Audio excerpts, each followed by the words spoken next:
Hello and welcome to TGN Anime's review of Sword Art Online Fatal Bullet. Bandai Namco sent us an early copy of this game. I've played it for the most part of last week, and the review didn't come out on release day mainly because of multiplayer. It's very hard to find multiplayer matches when the game isn't out for the public, but now that I've tried out everything, it's time to let you know my thoughts on it and put a score on this game. My name is Globku, let's get on with it. Fatal Bullet is a third-person shooter RPG based on the second season of the Sword Art Online anime. Its story is an original one, but it uses characters and even elements from the anime's plot. You don't need to have watched or read any of it to enjoy the game, but it does help given the amount of fan service that is in it. This is an RPG, so a long story mode is to be expected. It took me around 20 hours for a full playthrough, and it will take even more if you want to unlock the true ending. In addition to that, there are co-op and PvP modes for you to enjoy after or during your playthrough. So I have no doubt in my mind that this game has enough content to justify its full price. Now, how good is that content? That's what this review is all about. This game is very stretched. There's a lot of padding, a lot of dialogue that goes absolutely nowhere. A lot of it is filler, if you want to use that term. The story is centered around your created character who quickly meets up with Kirito and the gang, and for the first 15 hours of the game, the whole point of the story is doing what you do in every single MMORPG ever made. You level up so you can clear an endgame dungeon. For you to clear that endgame dungeon, you need to get stronger and you need to meet some requirements that I'm not going to spoil here, but they're very, very generic. And through the course of this RPG-like goal, you talk to your friends here and there, but the character development is very shallow and the plot ends up being very uninteresting because it's pretty much all about unlocking and beating this endgame dungeon. 15 hours of boring story. And there's a lot of dialogue here, so much writing for introducing characters and developing them slowly over time,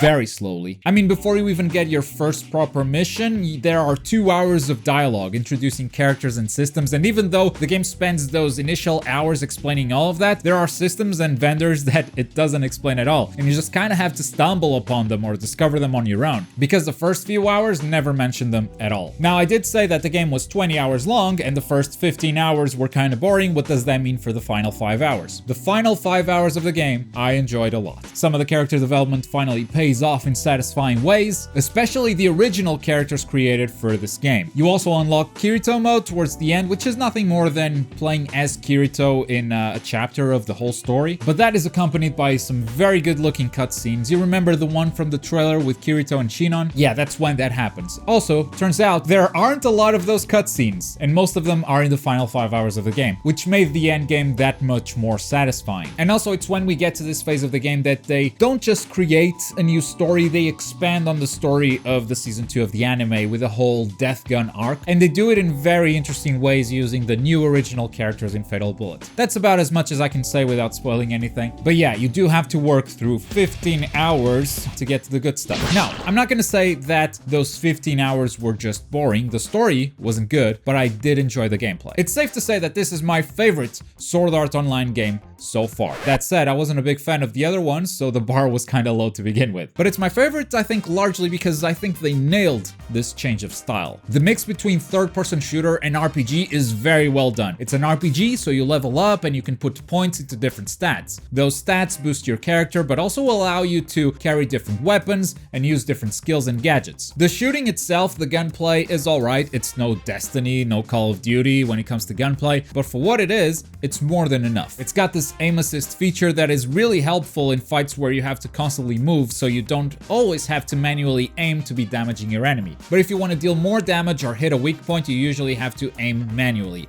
and hitting those weak points can be very satisfying. There's also this grappling hook that your character can use. It isn't very fast, so it can be a bit clunky to use it in the middle of a battle, but it does allow you to go anywhere you want, so as far as mobility, it ends up being very satisfying as well. And I like the areas that you play in. I like the environments, I like the dungeons. I loved exploring and completing all of these challenges. There's some repetitiveness when it comes to enemies and dungeons. You'll see a lot of the same enemies throughout the entire game. There's a lot of robots, there's a lot of scorpions for some reason, and most of the dungeons are just a series of rooms that you beat. You defeat every enemy in each room and then you get to a boss fight. There are a few dungeons that stand out. Some are more puzzle focused, others are about platforming, but most of them are about defeating enemies in a room, moving on to the next one. The bosses though, those were fairly unique and some of them pretty challenging as well, and I was very happy to see that.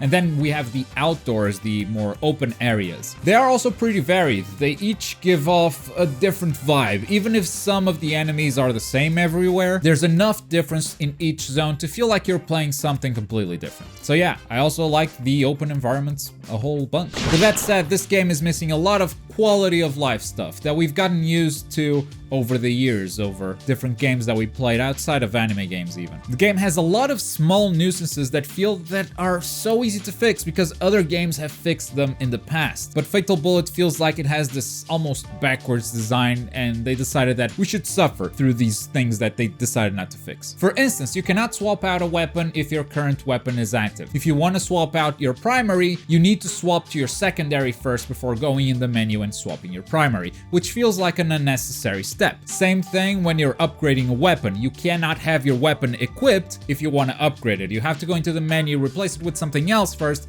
and then you can upgrade your weapon. And it's once again just opening and closing menus, and it feels like unnecessary extra steps. But the worst of it all is that they put each quest giver in a different room, and you have to go through all of these rooms, which each one of them is a different loading screen, in order to accept all the quests before you head out on a mission. Vendors for materials and weapons are also in different rooms from where you upgrade your own weapons. Your banking system is in another room, so if you need more money, another loading screen. You are constantly changing rooms for all these different activities, which means loading screens for everyone. The loading screens themselves are not offensively long, but there are just too many of them and it feels unnecessary. For instance, why not have all the quest givers in the same room? Why do I have to go through 5 loading screens just to make sure that I have every quest that I can have before heading out into the environment? It makes absolutely no sense. But if you're willing to overlook these little quality of life issues, which aren't, any big problems, it's just a lot of small issues that might be annoying for some players, but if you are willing to move past it, to overlook it, I like the gameplay quite a bit. Also, performance-wise, the game runs at 30 FPS, even on the PlayStation 4 Pro, which is where I played most of this game. I noticed some frame rate fluctuation on the base PS4, but the PlayStation 4 Pro was pretty consistent at 30. And,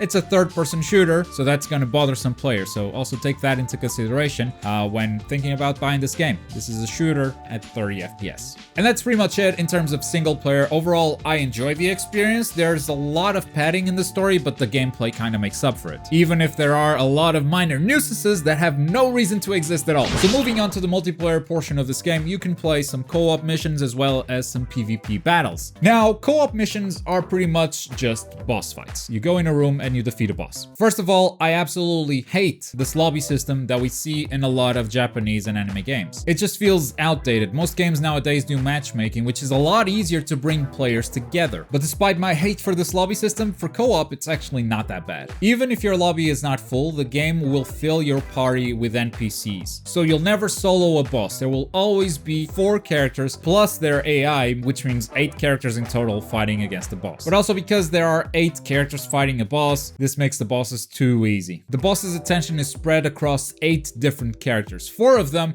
are AI who constantly heal you if you give them the skills to do so. So even if you're out-leveled, and I mean severely out-leveled, you'll conquer these bosses with no issues. I beat them all on my first try, some of them on my own with NPCs, others with random people who joined my lobby, and we didn't coordinate skills, we didn't talk strategy, we just went in and beat every single one of them. These bosses can be fun, but there's no longevity here because of the lack of challenge. It's a one and done game mode. And then we have the PvP, which is actually pretty fun. 2 teams of 4 players each compete to kill a boss while killing each other at the same time. And this could really bring some longevity to Fatal Bullet if it wasn't so hard to find a match. There is matchmaking in ranked, but the player base looking for PvP battles isn't big enough to find matches easily. And for casual matches, it's that cursed lobby system again. So most players' experience will be joining a lobby with a match that's already underway. It most likely will be a 1v1 because the host got tired of waiting for other people. And when they finish their match, maybe you'll get to play, because if the host decides to leave after that match, the lobby just disappears. The host doesn't transfer over to another player, it just goes away. So what we have here is potentially a very cool game mode that could be played for a very long time, and it has been completely ruined by this backwards structure. This lobby system needs to go, not just from this game, but from future anime games as well, because so many of them use this, and I do think it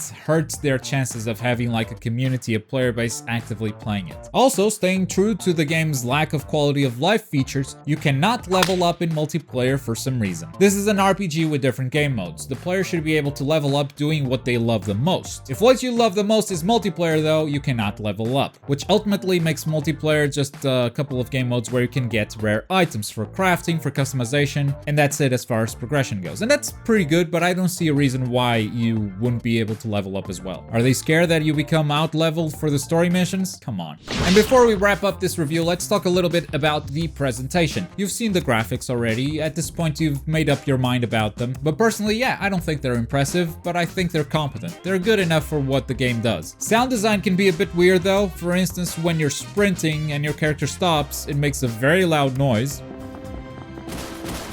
But the gun sounds, the robots, they're all pretty good. I also like the soundtrack. Again, nothing amazing, but it's okay. And then the voice acting is on par with the anime, which is all we can ask for, I think.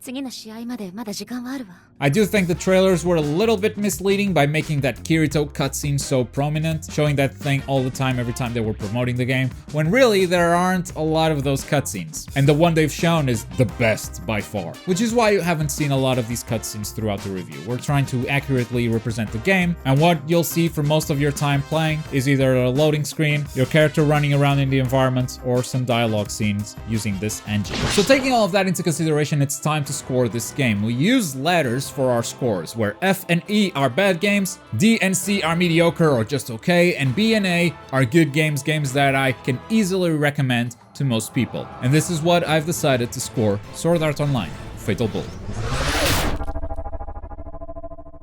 Thank you very much for watching this review for Fatal Bullet. If you've got some thoughts of your own, leave them in the comments down below. That way, if anyone's trying to make a decision on whether or not they should purchase this game, they don't just have to take my word for it, they can read through your thoughts as well. So hit up that comment section, let me know what you're thinking. Check out the character creation for this game by clicking this video up here. If you're in the mood for something else, there's also the video at the bottom. But as always, thank you very much for watching. My name's Globku, and I'll see you guys next time. Bye.